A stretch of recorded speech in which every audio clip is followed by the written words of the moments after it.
So we're going to focus on chapter 8 of The Secret History today, and we're going to look at relative clauses because there are actually many nuances with relative clauses, and I think most students are taught to some degree the difference between defining and non-defining relative clauses. It's important for punctuation, and it's also important for the word that, but lots of students aren't taught that in detail, and I think most of you probably haven't heard about 5, 6, 7 or even number 3, and so I wanted to look at some of the nuances of relative clauses. So what is a relative clause? A relative clause is an adjectival clause, as we learnt in a previous class on phrases and clauses. Relative clauses are adjectival clauses, which just means they describe a noun, because adjectives describe nouns, and an adjectival clause is a group of words with a subject and a verb as the main elements that describe a noun. Usually the noun comes before the relative pronoun, usually, but not always.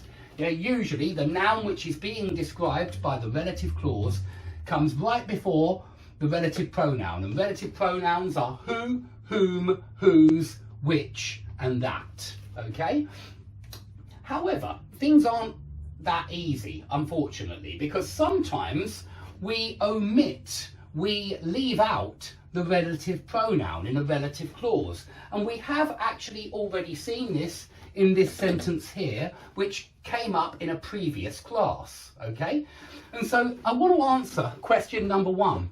Under what circumstances can we omit the relative pronoun? Under what circumstances can we leave out these 5 words? Who, whom, whose, which and that.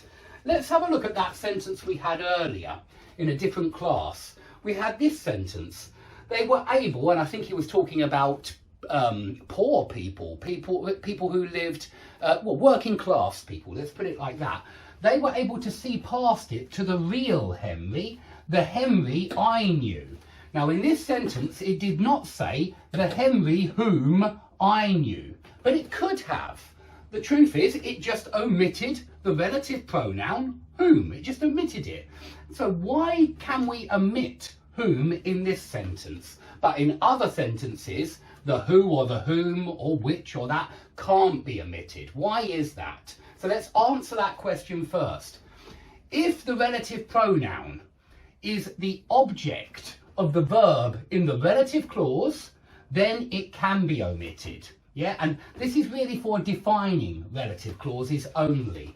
You don't omit the relative pronoun in non-defining relative clauses. It's just defining relative clauses where you can omit the pronoun.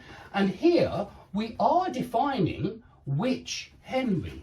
Because really, I hope you can see that in this sentence, Richard is suggesting that there are many possible Henrys. But these working class people, they could see past other Henrys to the real Henry, the Henry that I knew, the Henry whom I knew, the Henry I knew, the real Henry, among other fake Henrys or, not unreal Henrys. And so we are defining which Henry, the Henry that I knew, the Henry I knew. So it is defining, and what I want you to see is that this whom is the object of knew. I knew whom, I knew Henry. So it's the object of knew, and that's why the relative pronoun can be omitted. It doesn't have to be. You can add a whom or you can add a that, and informally you can say the Henry who I knew.